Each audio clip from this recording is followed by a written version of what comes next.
তাদের যে কোরআন শরীফ, সেই কোরআন শরীফে এমন নোংরা কথা আছে যে। আসসালামু আলাইকুম প্রিয় দর্শক এবং শ্রোতা, আপনারা সবাই কেমন আছেন? তো আজকে একটি গুরুত্বপূর্ণ ভিডিও নিয়ে আসলাম আপনাদের মাঝে। আপনারা এই ভিডিওটা মনোযোগ সহকারে দেখবেন।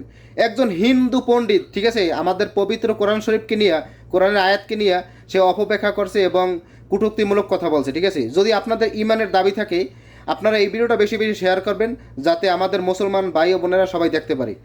আমাদের মুসলমান ধর্ম থেকে নাকি তাদের হিন্দু ধর্ম গ্রহণ করে, আমাদের কোরআনের আয়াতে নাকি অনেক অশ্লীল ভাষা ব্যবহার করা হয়েছে। আসলে এটা কি সত্য কিনা আপনারা সম্পূর্ণ ভিডিওটা দেখলে বুঝতে পারবেন।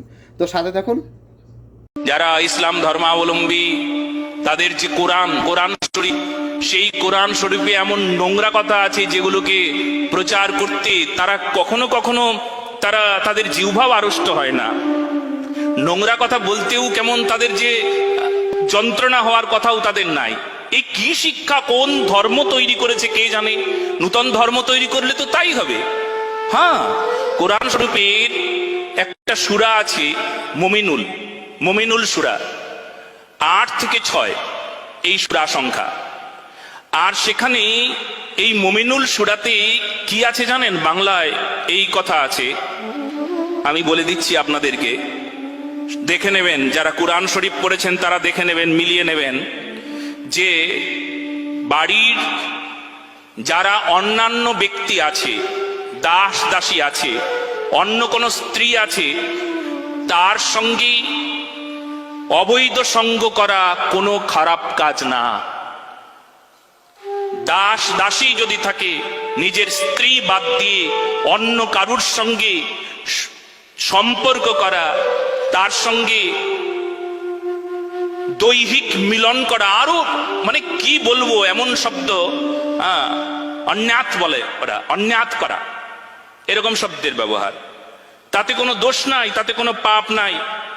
হ্যাঁ, এই এত জঘন্য যে ধর্মের কথা, সেই ধর্মের মানুষগুলো যখন জানবে এটা এখানে লেখা আছে, এই জন্যই তো সনাতন ধর্মে সবাই ছুটে আমাদের কাছে চলে আসে। আর তাদের মুখে হরির নাম শোনা যায়, হরে কৃষ্ণ কৃষ্ণ কৃষ্ণ হরে হরে, হরে রাম রাম রাম হরে হরে। ইসলাম ধর্মের সব মানুষগুলো যারা জানতে পারলো, যারা জানলো, তারা আমাদের কাছে ছুটে আসবে না? আসবেই তো, ছুটে আসবে, তারা আসছে। তো এই ইসলাম ধর্মাবলম্বী, ইসলাম ধর্মের যদি এমন নোংরা কথা লেখা থাকে, তাহলে তাদের কি গতি হবে? এটা কোনো ধর্মের কথা হতে পারে? একটা মানবিকতাকে বাদ দিয়ে এমন নোংরামো, আহা হা হা, এটা কখনো মেনে নেওয়া যায় না, কখনো মেনে নেওয়া যায় না।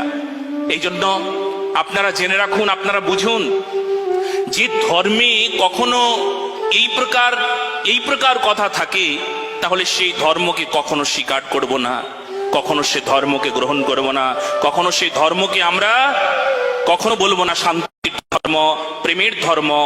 হ্যাঁ, আদর্শ কথা তো এখানে, যে ভাগবত ধর্ম, সনাতন ধর্ম, যে ধর্মের পরিপূর্ণভাবে এমনভাবে ইঙ্গিত করছে, প্রতিটি মানুষকে মানবিক করে দিচ্ছে, উন্নতির পথ দেখাচ্ছে।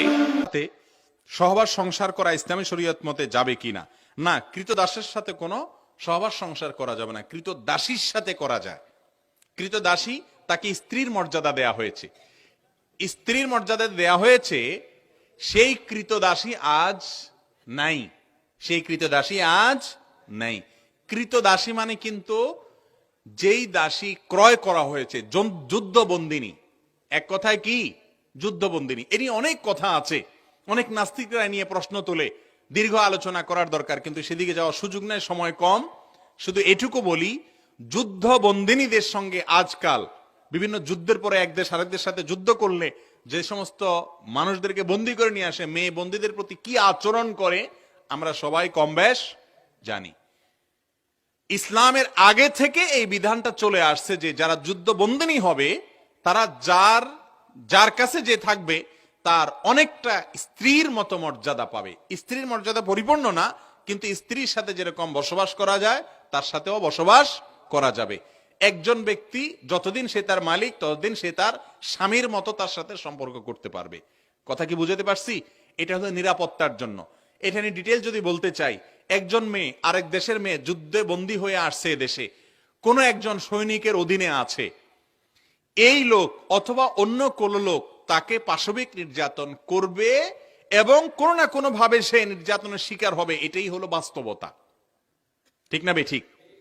আরেক দেশি মাজলুম অথবা বন্দিনী অথবা নিরীহ, তো তার চাইতে বরং একজনের স্ত্রীর মতো যদি হয়ে যায়, যে এর সন্তান হয়ে গেলে সে আজাদ হয়ে যাবে, স্বাধীন হয়ে যাবে, তো সেটা হলো তার জন্য নিরাপদ। তার অনেকগুলো ডিটেইল আলোচনা আছে এখানে, এটা জায়েজ ইসলামে। ভিডিও শেষে আমার কিছু বলার নেই, আপনাদের কাছে একটাই চাওয়া আমার, এই ভিডিওটা বেশি বেশি শেয়ার করবেন, যাতে আমাদের সকল মুসলমান ভাই বোনেরা দেখে যে আসলে দেখেন হিন্দু পণ্ডিত আমাদের মুসলমান ধর্ম নিয়ে কীভাবে তারা কটূক্তি করে। ঠিক আছে, আসলে আমরা কোনো ধর্ম নিয়ে, আমি বিশেষ করে আমি ব্যক্তিগতভাবে কোনো ধর্ম নিয়ে আমি কখনো বিতর্কে জড়াই না, তবে এই জিনিসটা দেখার পরে আমার না, এটা আমার ইমানের দাবি, এটা আমার ইমান থেকে আমি করছি এই ভিডিওটা, কারণ এটা আমার ইমানই দায়িত্ব। তো আপনারা বেশি বেশি শেয়ার করবেন, ভালো থাকবেন সবাই, আল্লাহ হাফেজ।